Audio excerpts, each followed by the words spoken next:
One family controls more of Sweden's economy than Jeff Bezos controls of America's. The Wallenbergs own stakes in companies worth over $600 billion.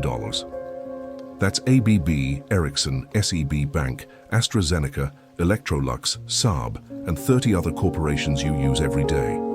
Their wealth doesn't appear on Forbes lists. Their faces don't grace magazine covers. Most Swedes can't name the current patriarch. Yet every single day, 40% of the Swedish stock market moves based on decisions made in their private offices.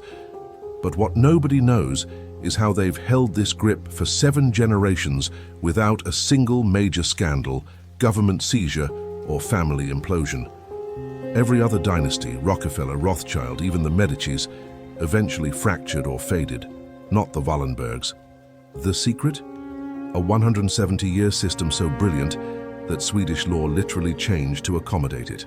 A structure so airtight that family members can't sell shares even if they wanted to, and a network so deeply embedded in Swedish society that removing them would collapse the entire nation's economy overnight. This is the story of how one banking family became Sweden itself. Today, Marcus Wallenberg sits in a Stockholm office overlooking the harbor, where his great-great-great-grandfather first landed in 1856. He controls $600 billion in assets. He's never given a personal interview. His children's names aren't public knowledge. When he walks through Stockholm, nobody recognizes him. That's exactly how the family designed it.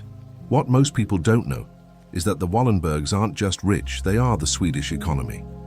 Remove their companies and Sweden's GDP drops by 1/3. Their foundation funds half of all Swedish medical research. Their sphere decides who becomes university presidents, who sits on the Nobel Prize committees, who gets appointed to government positions they claim not to influence. Behind the wealth was a decision made in 1856 by a disgraced naval officer who understood something nobody else did. In a small country with limited resources, you don't need to own everything. You just need to control the capital that funds everything. This wasn't just about building a bank. It was about engineering a system where Swedish innovation couldn't exist without Wallenberg approval, where Swedish companies couldn't expand without Wallenberg capital, where Swedish elites couldn't rise without Wallenberg endorsement. Let me take you back to Stockholm in 1856. Sweden was dirt poor. No colonies, no resources beyond timber and iron ore, no industrial revolution. The entire country's GDP was less than a single modern IKEA. Swedish nobles were selling family estates just to eat. The government was so broke it couldn't fund basic infrastructure. Into this desperate landscape stepped André Oskar Wallenberg, 35 years old, recently forced out of the Swedish Navy for gambling debts and political scheming. He had no money. His family name meant nothing, minor gentry at best. What he had was a radical idea he'd observed during travels to France and England: private banking. Sweden in 1856 had exactly 0 private banks. All capital flowed through the government-controlled Riksbank, which moved at the speed of bureaucracy and lent only to established nobles. Entrepreneurs couldn't get funding. Industrialists couldn't expand. The entire economy was frozen in pre-industrial stasis. André Oskar saw the gap between Sweden's potential and its reality. He saw engineers with brilliant inventions rotting in workshops. He saw forests full of timber with no mills to process it. He saw iron ore deposits with no factories to smelt them. All because nobody could access capital. What most historians miss is that André Oskar wasn't trying to get rich. His letters reveal something darker. He was obsessed with proving his father wrong, with building a legacy that would outlast the naval career he'd destroyed, with creating something so essential to Sweden that his name would be carved into the nation's DNA forever. But to understand how he turned that obsession into 7 generations of unbroken dominance, we need to go back to the moment he walked into a room of Sweden's most powerful men with absolutely nothing to lose. Chapter 1. Dynasty born November 1856. André Oskar Wallenberg had been rejected by 11 investors. His pitch was simple: let me create Sweden's first private bank. The response was universal mockery. Private banking was French nonsense. Swedish capital belonged under government control. Besides, who was this disgraced naval officer to handle other people's money? But André Oscar understood something about desperation that his aristocratic critics didn't. Sweden was dying, not metaphorically, literally bleeding population to America. Between 1850 and 1860, over 100,000 Swedes emigrated because there were no jobs, no opportunities, no future. The government was powerless to stop it. He needed one believer. He found him in Jakob Letterstedt, a wealthy merchant who'd made his fortune in South African diamonds and hated the Swedish establishment even more than André Oscar did. Letterstedt didn't care about banking theory. He cared that the current system was strangling Swedish commerce. He wrote a check for 20,000 riksdaler, about $400,000 in today's money. On November 24, 1856, Stockholm's Enskilda Bank opened in a converted apartment on Gamla Stan Island. 3 employees, 1 vault, 0 customers on day 1. The breakthrough came from a decision so obvious in hindsight that it's stunning nobody else thought of it. André Oscar offered credit to people who actually needed it. Swedish industrialists were sitting on massive timber forests and iron deposits they couldn't develop because the Riksbank wouldn't lend to speculators. André Oscar visited every sawmill, every mine, every factory within 200 miles of Stockholm. He examined their operations personally, something no government banker had ever done. He calculated potential revenue, not current assets. Within 6 months, he'd financed 17 industrial operations. 12 succeeded spectacularly. 5 failed completely. But those 12 created 2,000 jobs and generated enough tax revenue that the Swedish government suddenly noticed this little private bank was doing more for the economy than the entire Riksbank. You see, André Oscar wasn't playing the aristocracy's game of lending to people who didn't need money. He was lending to people who could create value if they just had capital. Revolutionary, obvious, both. By 1858, Stockholm's Enskilda Bank was processing more industrial loans than any government institution. By 1860, André Oscar was personally wealthier than most Swedish nobles. But here's what's interesting. He wasn't satisfied. He'd tasted power, and it revealed something that would define the Wallenberg dynasty for the next 170 years. Money was just the tool. The real game was control. André Oscar began inserting himself into his clients' operations. Not as an owner, he rarely took equity. As an advisor, he'd sit on their boards, review their strategies, connect them with other clients. Gradually, imperceptibly, every major Swedish industrial operation ran through him. When a timber company needed machinery, André Oscar connected them to his mining client who needed lumber. When a railroad company needed rails, he connected them to his steel client who needed shipping contracts. He became the hub of Swedish commerce. The turning point came in 1863 when a financial crisis hit Europe. Banks collapsed across the continent. Sweden's Riksbank froze all lending, triggering a cascade of industrial failures. Stockholm's Enskilda Bank had every reason to do the same. Protecting capital was standard practice. André Oscar did the opposite. He increased lending, doubled it. He kept Swedish factories running while competitors across Europe shuttered. It was financially insane. His own board members resigned in protest. But André Oscar understood something about crisis that would become Wallenberg family doctrine. Disasters create dependencies. Every company he saved during the 1863 crisis became permanently loyal. Every competitor who failed cleared market space for his clients. When the crisis ended, Stockholm's Enskilda Bank wasn't just a bank anymore, it was the backbone of Swedish industry.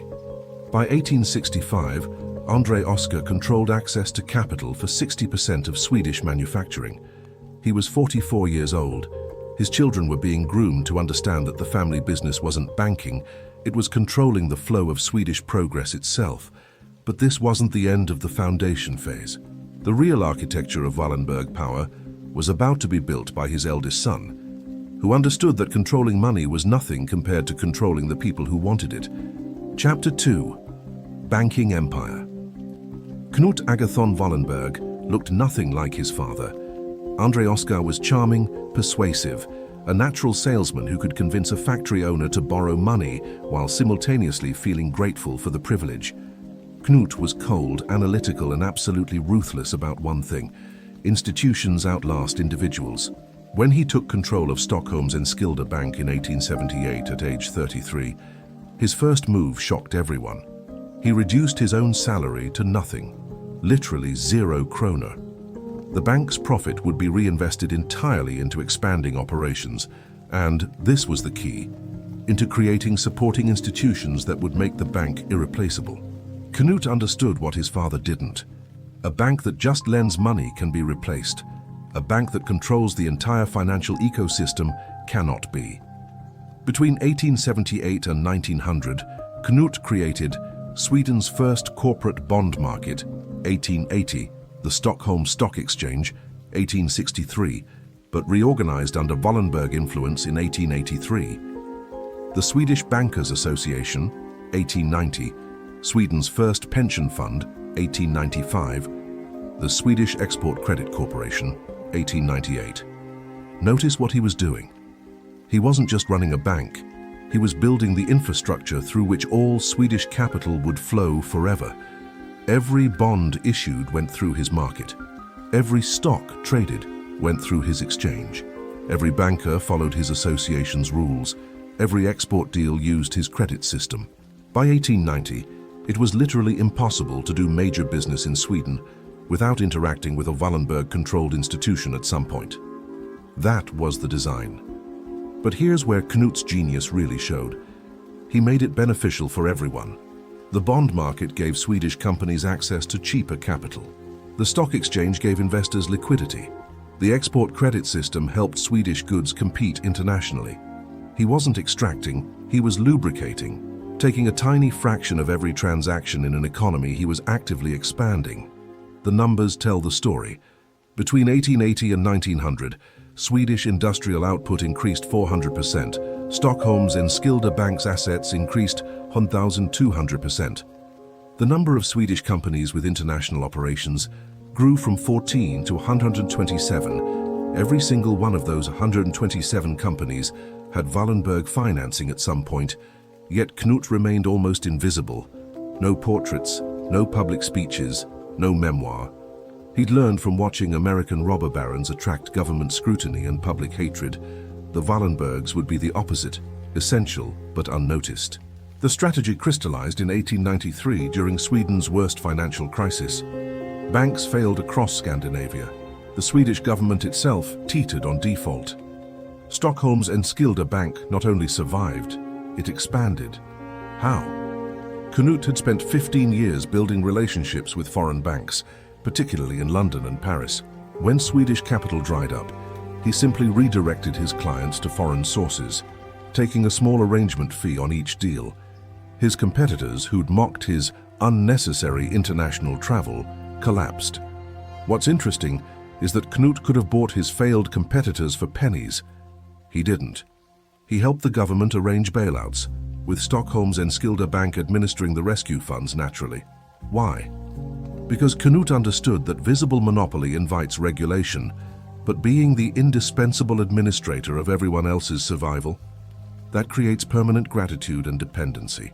By 1900, Knut had transformed his father's regional bank into something unprecedented, a private institution that functioned as Sweden's shadow central bank. When the government needed to place bonds, they went to Wallenberg. When companies needed international credit, they went to Wallenberg. When foreign investors wanted Swedish exposure, they went to Wallenberg. The power was staggering. But Knut also recognized a problem that would define Wallenberg's strategy for the next century.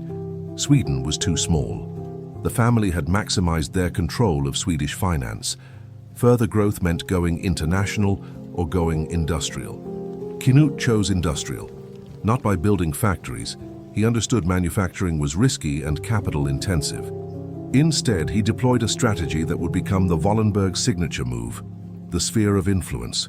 Starting in 1895, Knut began placing family members and trusted associates on the boards of Sweden's largest industrial companies, not as owners, as advisors and board members.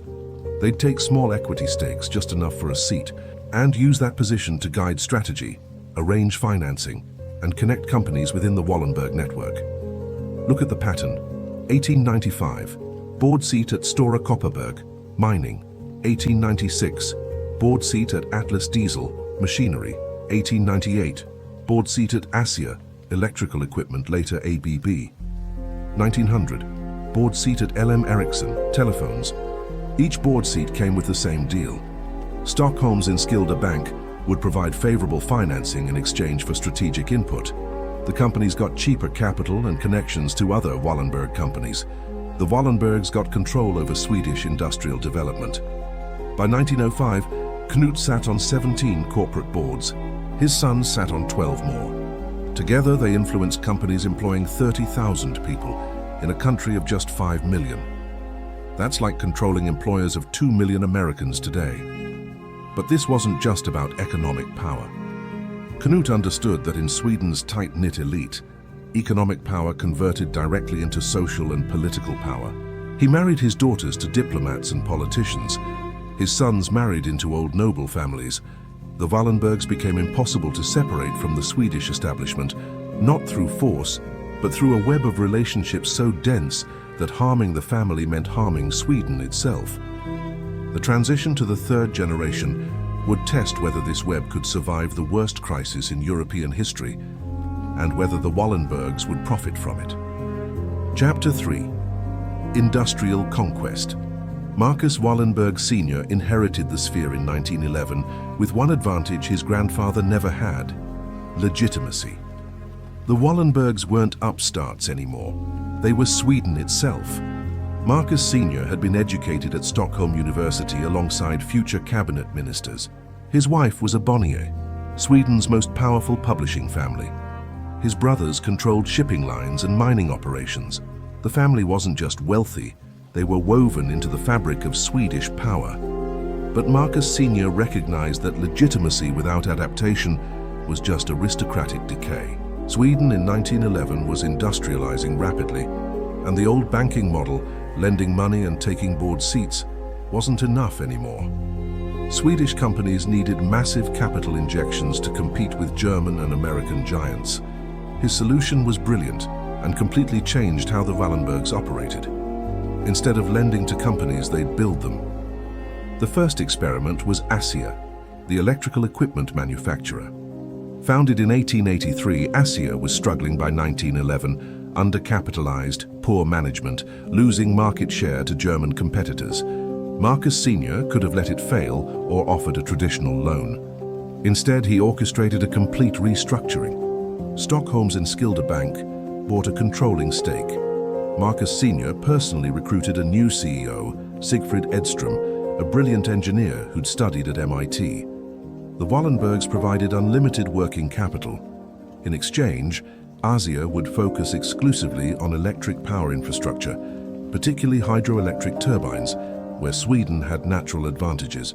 Within 5 years, ASIA went from bankruptcy risk to Sweden's largest industrial employer. By 1920, it was exporting turbines across Europe. The Wallenbergs still controlled it through a dual-class share structure, a financial innovation Marcus Sr. had imported from America that let them maintain voting control while owning less than 20% of equity. You see, this is where the Wallenberg model evolved beyond banking. They weren't just financing Swedish industry anymore. They were designing it, directing it, deciding which sectors Sweden would dominate. The pattern repeated across sectors. SKF, ball bearings. Wallenberg restructuring in 1915 became world leader by 1925, Electrolux, appliances. Wallenberg backing in 1919, global brand by 1930. LM Ericsson, telephones. Wallenberg rescue in 1920, Scandinavian monopoly by 1928, Saab, aircraft. Wallenberg financing in 1937, Swedish military supplier forever. What's interesting is how Marcus Sr. chose these sectors. He wasn't picking sexy industries. He was picking essential infrastructure, power equipment, bearings, appliances, communications, defense, products that governments and other manufacturers absolutely needed, products that created dependency. Think about it. Once a power plant installed ASIA turbines, they'd buy ASIA parts and service forever. Once a factory used SKF bearings, switching brands risked entire production lines. The Wallenbergs built companies that created lock-in. By 1925, the Wallenberg sphere employed 100,000 people, directly and perhaps 300,000 indirectly through suppliers and distributors. In a country of 6 million, that meant 1 in 20 Swedish workers depended on Wallenberg companies for their livelihood. But Marcus Sr.'s real genius showed in how he handled the ultimate threat to any dynasty: succession. He had 3 sons: Jacob, Marcus Jr., and Peter. In most wealthy families, this would trigger a catastrophic inheritance battle. Marcus Sr. prevented that with a structure so clever that it's still used today: the foundation system. In 1917, Marcus Sr. created the Knut and Alice Wallenberg Foundation, technically a charitable organization funding Swedish research and education. But here's the thing: the foundation was funded with Wallenberg Company shares, lots of them. By 1925, the foundation held 20–30% of most major Wallenberg companies. The foundation couldn't be sold, divided, or dissolved. It could only vote its shares according to decisions made by its board, which consisted entirely of Wallenberg family members. This meant the family's voting control of their industrial sphere was essentially permanent. No inheritance taxes, it was charitable. No family splits, nobody could sell. No government seizure, protected as a research foundation. The structure was so brilliant that Sweden eventually changed its laws to accommodate it. The Wallenberg Foundation became a template that other Swedish families copied, but none ever matched the scale. Here's where it gets darker. The foundation system solved succession, but it created a different problem. What happens when national interest conflicts with family interest? That question would be answered in the most morally compromised chapter of Wallenberg history: their role in World War II. Between 1939 and 1945, the Wallenbergs made decisions that saved thousands of lives, enabled Nazi Germany, generated massive profits, and permanently embedded their power in Swedish society, all simultaneously. But to understand how they navigated that impossible situation, we need to examine the mechanism they used, and whether they were heroes, collaborators, or simply opportunists who profited from everyone's desperation. Chapter 4. War Profits, September 1st, 1939. Germany invaded Poland. The Wallenberg brothers faced an immediate crisis. Their industrial sphere, Asia, SKF, Electrolux, Ericsson, had major operations across Europe. Factories in Germany, customers in Britain, suppliers in France. Every one of those countries was about to go to war with each other. The Wallenberg Empire should have collapsed. It didn't. It doubled in value. The strategy the brothers deployed over the next 6 years was so morally complex that historians still argue about it today. Were they Swedish patriots protecting national industry? Nazi collaborators profiting from genocide? Both? Neither? Let's start with the facts. Sweden declared neutrality, which meant Swedish companies could legally trade with both sides. But neutrality was fiction. Germany occupied Norway and Denmark, putting Wehrmacht troops on Sweden's borders. The implicit threat was clear: stay neutral, keep trading, or we invade. Marcus Jr. Wallenberg handled German relations. Jacob Wallenberg handled Allied relations. The division wasn't accidental. It gave the family plausible deniability with both sides. SKF ball bearings illustrate the moral swamp. Ball bearings were absolutely critical to warfare. Tanks, aircraft, ships, artillery all required them. SKF was the world's best manufacturer. Both Germany and the Allies desperately needed SKF bearings. The Wallenbergs sold to both, legally, profitably, continuously. SKF's German subsidiary produced bearings for panzer tanks. SKF's Swedish factories produced bearings exported to Britain and America.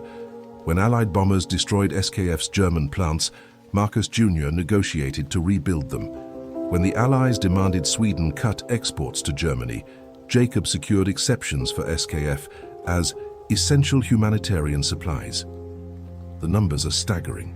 Between 1940 and 1945, SKF's revenue increased 340%. Profits increased 500%. The Wallenbergs personally made approximately $50 million, about $800 million today, from wartime operations. But here's where it gets complicated. While Marcus Jr. was facilitating trade with Nazi Germany, he was also running a covert operation saving Jewish lives. His collaborator was his cousin, Raoul Wallenberg. Raoul Wallenberg is the famous one. the Swedish diplomat who saved 100,000 Hungarian Jews by issuing protective passports. What's less known is that Marcus Jr. financed the entire operation, used Wallenberg business networks to forge documents, and leveraged SKF's German contracts to negotiate with SS officers. You see, Marcus Jr. understood something crucial. The Nazis cared more about ball bearings than ideology. When SS officers wanted SKF shipments, Marcus Jr. traded them for exit visas, for transit papers, for promises to spare specific Jewish business partners. Was this heroic? He saved lives. Was it exploitative? He profited massively from the war that created those endangered lives. Can both be true? The Swedish government certainly thought the Wallenbergs were essential. Throughout the war, Swedish ministers coordinated policy with Marcus Jr. before making decisions. Not officially, there's no paper trail, but multiple post-war testimonies confirm that Swedish neutrality was shaped more by Wallenberg commercial interests than government strategy. Look at the iron ore situation. Sweden's northern mines produced high-grade iron ore that Germany desperately needed. The Allies demanded Sweden cut exports. The Swedish government initially agreed, until Marcus Jr. explained that stopping ore exports would trigger German invasion, which would cost Sweden's independence and cost the Wallenbergs everything. Suddenly, Swedish ore kept flowing to Germany through Wallenberg-controlled mining companies, shipped on Wallenberg-controlled railroads, generating massive revenues for Wallenberg foundations. The truth is that the Wallenbergs used World War II to achieve something unprecedented. They made themselves absolutely essential to Swedish sovereignty. By 1945, trying to remove Wallenberg influence from Sweden's economy would have been like trying to remove blood from a body. The patient dies. The post-war reckoning could have destroyed them. Several Swedish companies that traded with Germany faced investigations, sanctions, even nationalization. The Wallenbergs faced none of it. Why? Because they'd created perfect cover. The Knut and Alice Wallenberg Foundation, the charitable research organization, had spent the war years funding Swedish universities, hospitals and scientific research. The foundation's war profits went toward building modern Sweden's research infrastructure. When critics questioned Wallenberg war profits, the response was simple. Those profits funded Swedish science. Attack the Wallenbergs, and you attack Swedish research. It was brilliant defensive positioning. By 1950, the Wallenberg sphere was larger than ever. Asia, SKF, Electrolux and Ericsson had all expanded during the war. They now dominated their respective global markets. The foundations had swollen with shares and real estate. The family had survived the worst crisis in European history, not just intact, stronger. But surviving wasn't enough for the fourth generation. Peter Wallenberg Sr., taking control in the 1960s, recognized that post-war Europe was reorganizing. American companies were going global. Japanese manufacturers were rising. Swedish companies, no matter how well run, couldn't compete at global scale from a country of 8 million people. The Wallenbergs needed to evolve again, from Swedish industrial champions to global players. That required a new strategy, one that would take them from 40% of Sweden's economy to quietly controlling some of the world's most recognized brands. Chapter 5: Modern Dominance. Peter Wallenberg Sr. studied the 1960s global economy and saw Swedish industry's future, irrelevance. American companies were 10 times larger. Japanese manufacturers were more efficient. The entire Wallenberg sphere, massive by Swedish standards, was a rounding error in global markets. Asia, Sweden's industrial crown jewel, generated less revenue than a single General Electric division.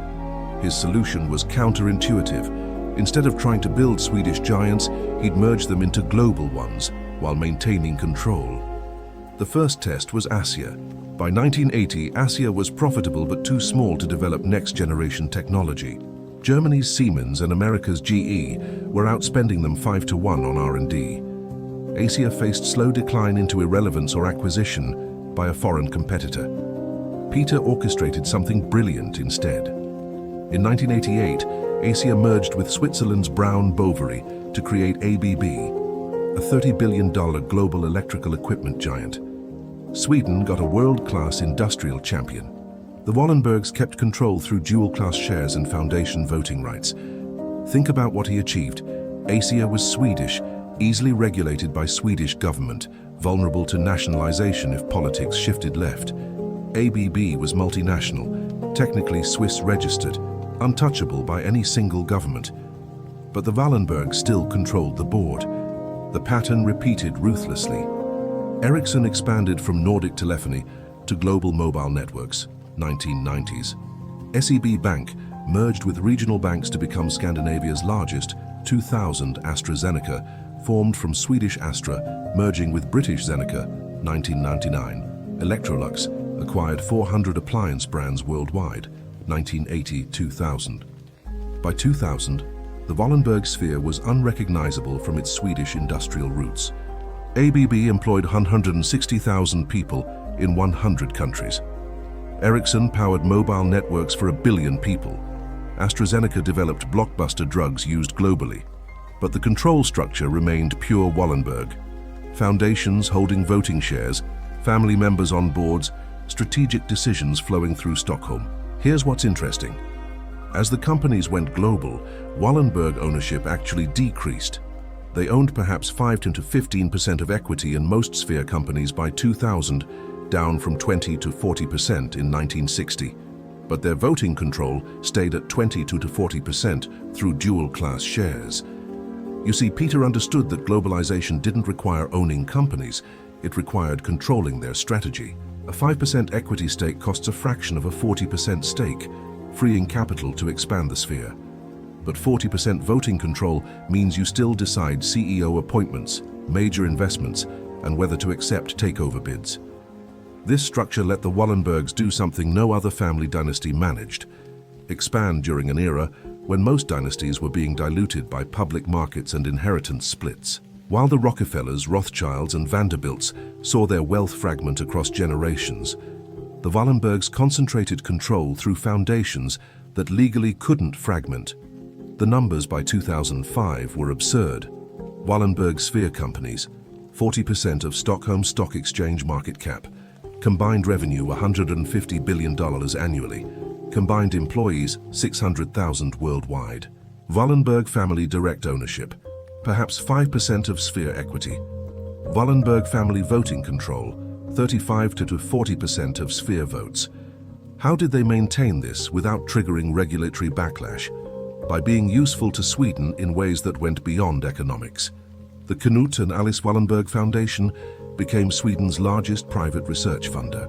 By 2000, it was distributing $150 million annually to Swedish universities, more than some government agencies. It funded the infrastructure for Sweden's transformation from industrial economy to knowledge economy. Meanwhile, the Marcus Wallenberg Foundation funded engineering education. The Marianne and Marcus Wallenberg Foundation funded international exchanges. Altogether, the Wallenberg Foundations distributed perhaps $300 million annually into Swedish society. The implicit deal was clear. The Wallenbergs could maintain their economic control as long as they reinvested continuously into Swedish public goods. It was a brilliant social contract. The family got dynastic permanence. Sweden got world-class research funding. But the 2008 financial crisis revealed the system's darker side. When global markets collapsed, Wallenberg companies needed capital, lots of it.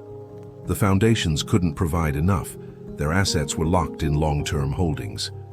The Swedish government had to choose: bail out Wallenberg companies and expose how deeply government policy served family interests, or let them fail and trigger mass unemployment. Sweden bailed them out. SEB Bank received government guarantees. ABB got emergency credit lines. Ericsson secured subsidized R&D funding. The total support package was never disclosed publicly, but estimates suggest $5 to $10 billion in various forms. Critics called it corporate welfare for billionaires. The government's response was economic reality. Wallenberg companies employed 100,000 Swedes directly, perhaps 300,000 indirectly. Letting them fail wasn't politically viable. What most people miss is that this was exactly what the Wallenbergs had engineered over 150 years. They'd made themselves systemically important to Sweden, too embedded to fail, too useful to attack, too complicated to regulate. By 2010, recovered from the crisis, the sphere was stronger than ever. Marcus Wallenberg Jr., fifth generation, and Jacob Wallenberg, fifth generation, had navigated the storm. Their companies had survived, their control structure remained intact. But maintaining that control required something most people never see, an invisible network of power that operates completely outside public view, shapes Swedish elite careers, and ensures that Wallenberg interests are protected before they're even threatened. Chapter 6. Secret Network. The Wallenberg sphere isn't just companies and foundations, it's people. Approximately 400 individuals in Sweden today owe their careers, directly or indirectly, to Wallenberg patronage. They sit in boardrooms, government ministries, university presidencies, central bank positions, and media leadership roles. They don't take orders. They don't need to. They understand that Wallenberg interests align with Swedish interests because the family spent 170 years making that true. Let me show you how the network operates. Every year, the Wallenberg Foundations distribute research grants to Swedish scientists. These aren't small grants.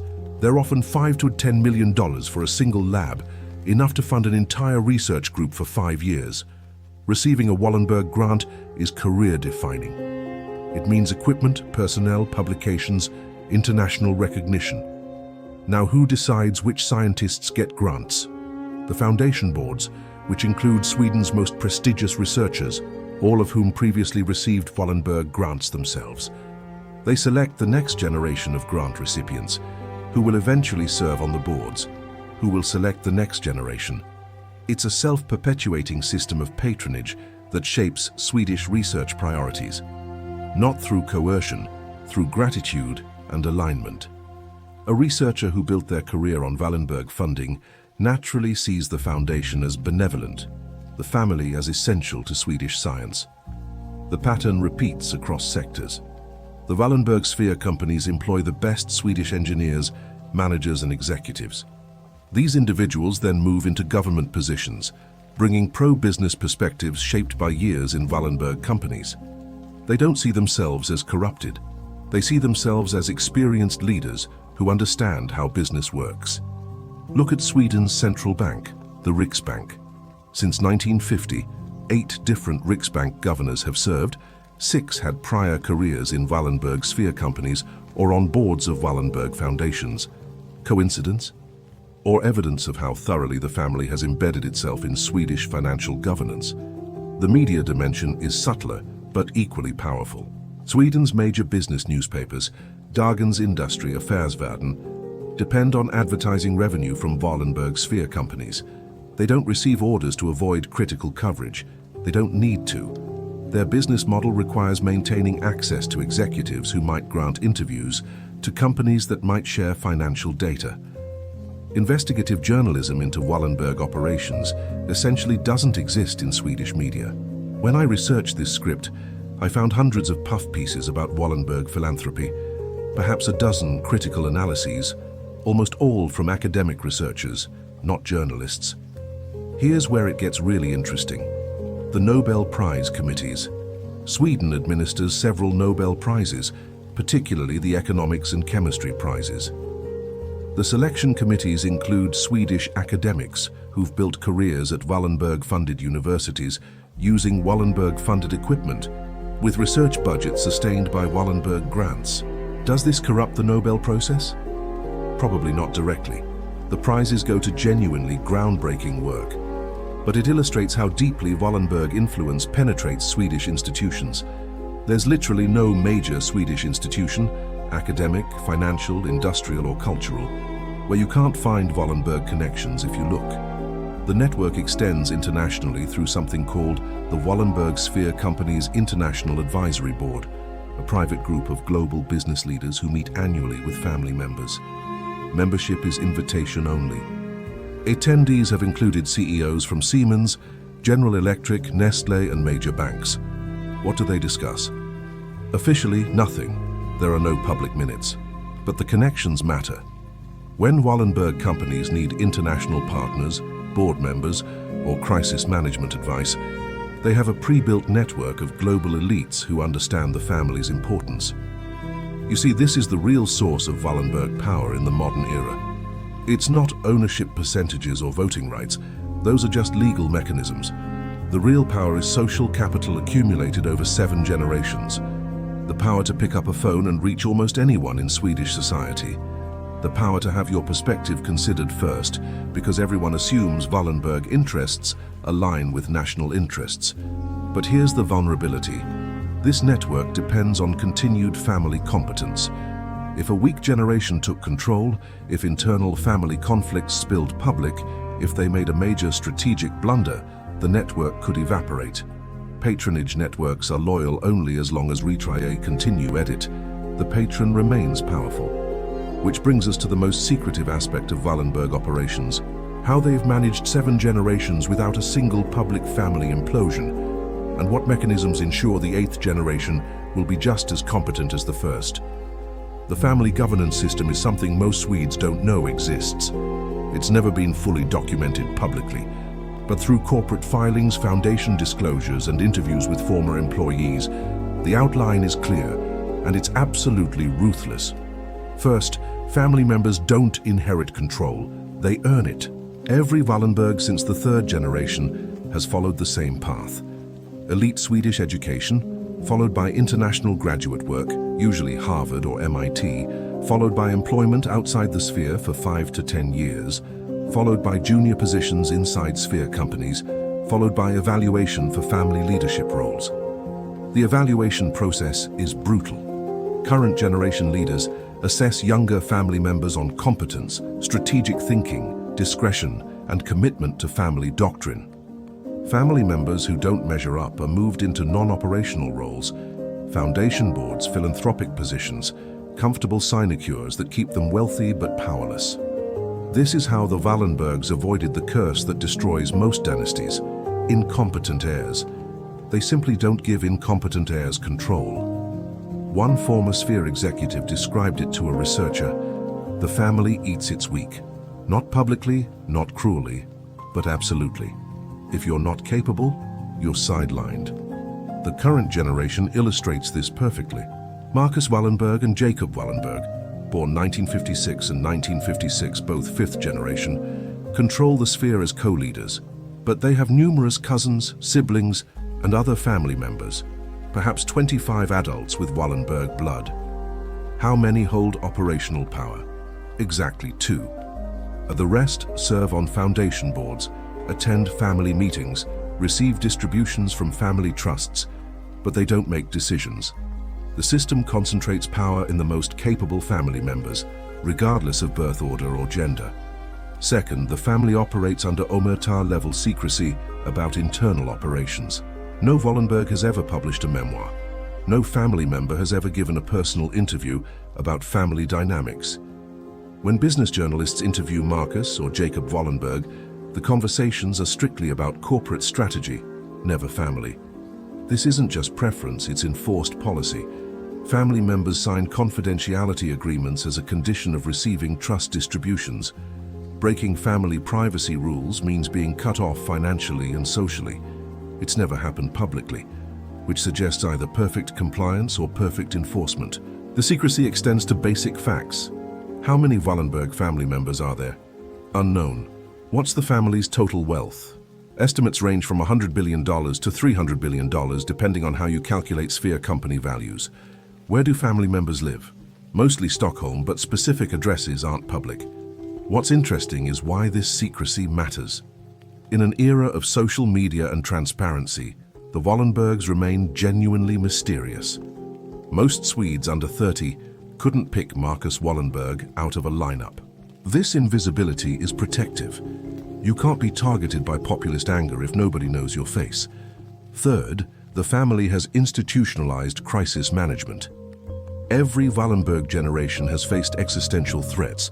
Andrei Oskar faced bankruptcy, Knut faced the 1893 financial crisis, Marcus Sr. faced World War I, the brothers faced World War II, Peter faced globalization, the current generation faced 2008.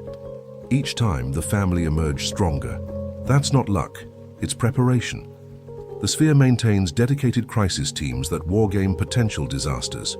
What if Sweden elects a socialist government that threatens nationalization? What if EU regulators target dual-class shares?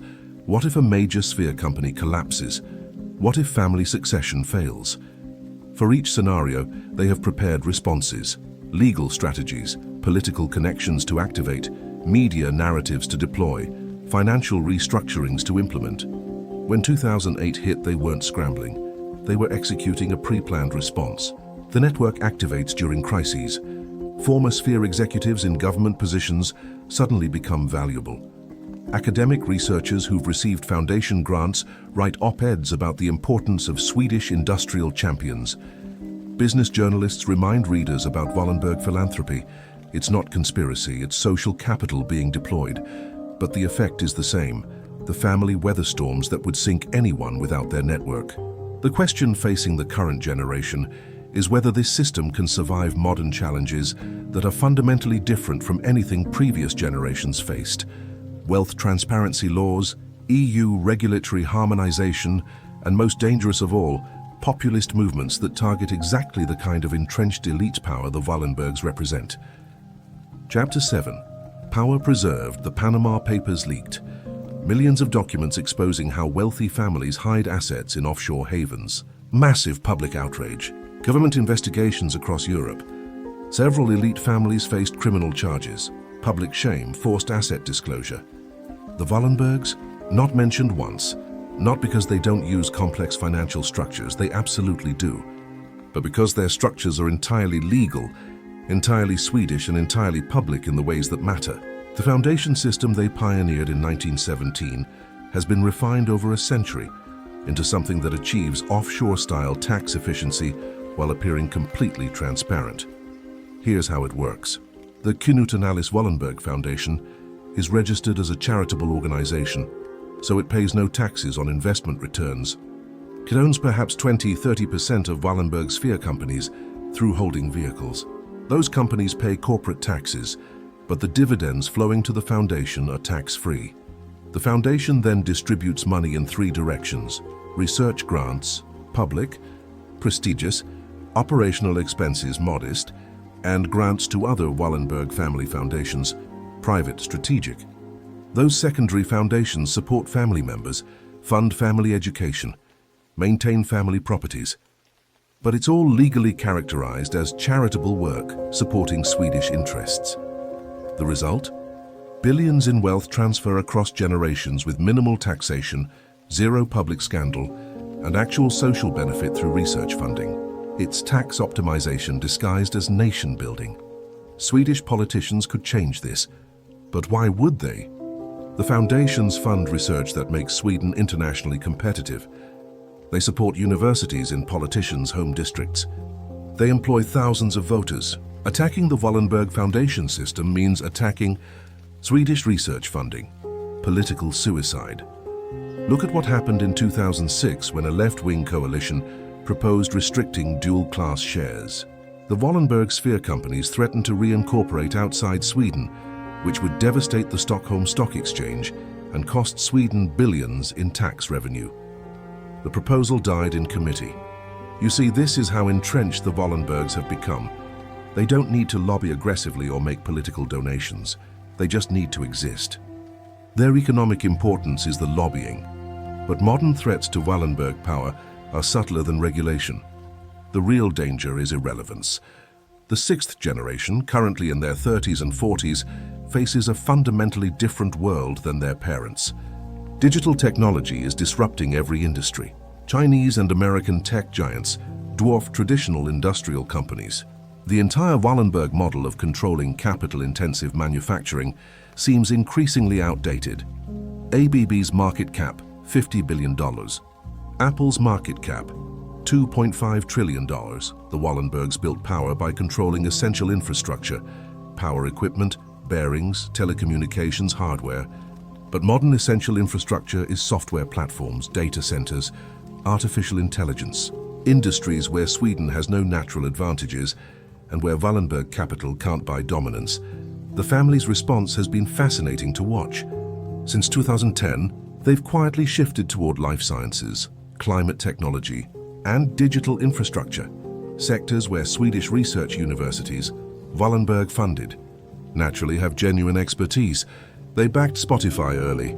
They invested heavily in battery technology. They're funding quantum computing research. It's the same playbook. Identify Swedish competitive advantages, fund companies in those sectors, build dependencies, but applied to 21st century industries. The question is whether it will work. Previous Wallenberg success came from controlling entire national industrial sectors in a small protected economy. That model doesn't scale to global digital platforms where network effects create winner-take-all dynamics. Can the Wallenbergs dominate Nordic streaming when competing with Netflix? Can they control Swedish fintech when competing with American payment platforms? Can they shape AI development when competing with entities backed by trillion-dollar tech companies? Probably not through ownership, but possibly through network influence. Here's where the family's long-term thinking shows. They're funding AI research at Swedish universities. They're placing family members on EU technology policy committees. They're building relationships with Silicon Valley through strategic investments. They're not trying to own the future, they're trying to influence it. The bet is that in an increasingly complex world, Sweden will need trusted guides to navigate technological change. The Wallenbergs position themselves as those guides, not through coercion, but through accumulated credibility, research funding, and genuine expertise built over generations. Will it work? The sixth generation is literally making that bet right now. Marcus Wallenberg Jr. is grooming his children for eventual leadership. Jacob Wallenberg's children are being educated in the family tradition. The question is whether 21st century Sweden needs Wallenberg guidance the way 20th century Sweden did. Early evidence suggests yes. When COVID-19 hit, Wallenberg foundations immediately redirected funding toward vaccine research, pandemic response, and economic recovery. AstraZeneca, Sphere Company, developed one of the first COVID vaccines. The family's response was so quick and effective that it reminded Swedes why having a capable, wealthy, institutionally embedded elite can be useful during crises. Critics note that AstraZeneca made billions from the pandemic. Supporters note they distributed vaccines at cost to developing nations. Both are true. Both are very Wallenberg, profiting while appearing to serve the greater good, maintaining power by being useful. The deeper question is whether any democracy should allow this much power to accumulate in one family, regardless of how competently they wield it. That's a question each generation of Swedes has to answer, and so far for 170 years, the answer has been yes. Chapter 8, Future Control Stockholm. 2025. The Wallenberg sphere controls 600 billion in assets across 40 companies. But here's what's changing. For the first time since 1856, the family faces a generation that might not want to continue. Some sixth-generation Wallenbergs are entrepreneurs building their own companies. Some are working in climate activism, deliberately outside the family sphere. Some have married non-Swedes and live abroad. The monolithic family unity that defined previous generations is fracturing. This is the crisis nobody's talking about publicly. But everyone in Swedish elite circles whispers about what happens when a generation of Wallenbergs decides the costs of family duty outweigh the benefits. The costs are real. Family members are wealthy, but not billionaire wealthy as individuals. Most of the money is locked in foundations. They're famous within Sweden, but must maintain grinding discretion. They're expected to serve on boards, attend foundation meetings, uphold family reputation, all while being constantly evaluated by older generations. For previous generations raised in post-war Sweden, this seemed like a fair trade. For current 20-somethings raised in globalized, democratic, increasingly anti-elite Sweden, less clear. The family is adapting. They're allowing more flexibility in career paths. They're permitting family members to pursue ventures outside the sphere. They're even quietly allowing some family members to sell trust distributions and live entirely separate from family operations. But there's a limit. The foundation voting structure only works if family members vote together. If the family truly fragments, if internal conflicts emerge, the whole system could collapse remarkably quickly. Imagine this scenario. The seventh generation splits. Half wants to maintain the traditional model. Half wants to convert foundations to standard ownership, liquidate and divide the wealth. Swedish law would require foundation board approval for major changes. But if the board itself is split, the sphere companies could be vulnerable to hostile takeovers. The foundations could be forced to sell holdings. The network could evaporate as people realize the Wallenbergs are no longer united. In one generation, 170 years of accumulated power could dissipate. Is this likely? Probably not. The family has survived succession crises before. The current generation seems committed to continuity. The sixth generation is being carefully groomed. But it's possible in a way it never was before. The external threats are equally serious. European Union regulators are increasingly skeptical of concentrated ownership. Dual-class shares, the mechanism that lets the Wallenbergs control companies with minority ownership, are under regulatory pressure. If EU law forces one share, one vote rules, the entire Wallenberg control structure becomes untenable. Sweden itself is changing. Immigration and generational turnover mean fewer Swedes have ancestral memory of the Wallenbergs' role in building modern Sweden. To younger, more diverse Swedes, the family isn't legendary nation builders, they're just billionaires who control too. Much public opinion polling from 2020 showed that Swedes under 35 have substantially more negative views of concentrated wealth than older Swedes.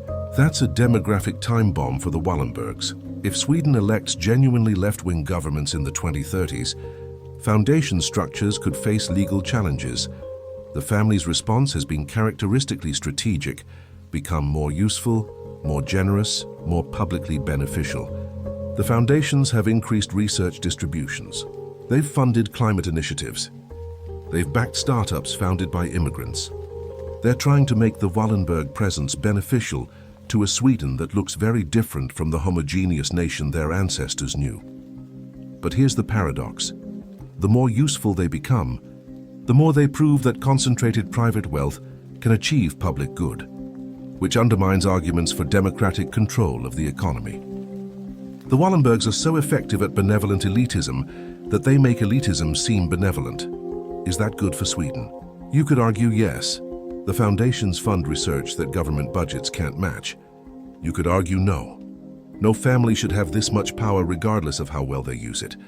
Both positions are defensible. What's certain is that the Wallenberg model, family control of major companies through foundation voting structures, has proliferated across Sweden. The Stenbeck family, the Lundberg family, the Bonnier family all use similar structures.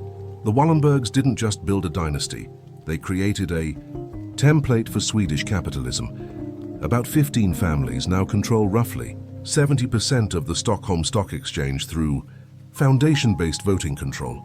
The Wallenbergs are the largest and most influential, but they're not alone. They've essentially replicated themselves. This has created a weird Swedish economic system, superficially democratic and egalitarian in social policy, but with corporate governance more concentrated than most monarchies. Sweden simultaneously has strong labor unions and strong family business dynasties, high taxes and massive inherited wealth, progressive social values and entrenched elite power. The Wallenbergs are both the architects and the main beneficiaries of this paradox. They've built a system where they can be wealthy, powerful and progressive all at once, which is exactly what makes them so difficult to dislodge. Looking forward, the family faces two paths. They can continue the traditional model: sphere company control, foundation governance, network influence, generational succession, and hope Swedish society continues to accept their role. Or they can adapt more radically, perhaps converting to standard ownership, going fully global, abandoning the Swedish national identity that's defined them for 170 years. Current signs suggest they're choosing continuity. Marcus and Jacob Wallenberg, now approaching 70, are grooming successors who understand the traditional model. The foundations continue funding Swedish research. The sphere companies remain headquartered in Stockholm, even as they operate globally. But the world is changing faster than ever before. Technology is disrupting industries. Geopolitics is fracturing global trade. Demographics are transforming Sweden. Climate change is forcing economic restructuring. Can a model designed in 1856 survive 2056? The Wallenbergs are betting yes. that fundamental principles of patient capital, long-term thinking, network building, and beneficial power still work even as specifics change. They might be right. After all, they've survived every previous transition that observers said would end them. Industrialization, world wars, globalization, financialization. Each time, experts predicted the end of the Wallenberg era. Each time, the family adapted and emerged stronger.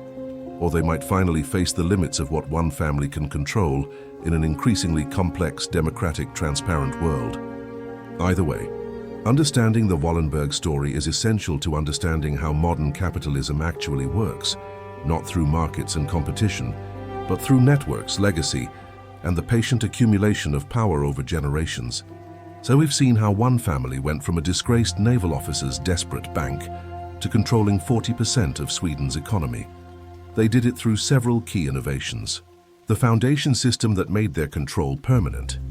The sphere strategy that gave them influence without full ownership.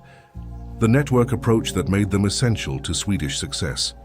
And above all, the long-term thinking that let them build across generations what no individual could build in a lifetime. Today, 170 years after André Oscar opened that first bank, his descendants control companies employing 600,000 people worldwide, generating 150 billion in annual revenue and absolutely dominating Swedish industry. They fund half of Swedish research. They influence government policy. They shape what industries Sweden enters and exits.